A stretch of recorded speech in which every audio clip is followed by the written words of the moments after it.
In this video, I'll show you how to subscribe on Amazon Prime. So the first thing that you're going to want to do is go to amazon.com/Amazon Prime.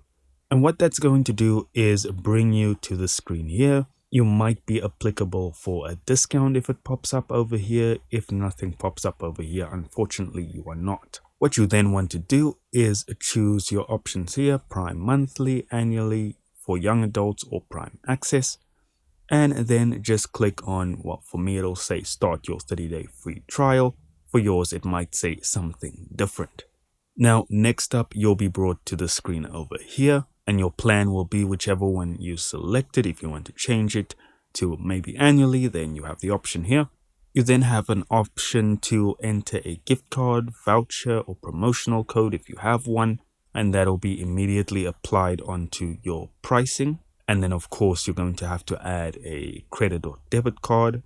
If you have a free trial, for instance, then they will only charge you after the trial period is over. And then once you're done, all you want to do is click on continue on the right. They'll send you a mail to confirm that you have subscribed. And that's how easy it is, guys. Thank you so much for watching. Don't forget to hit like and subscribe, and I'll see you in the next video.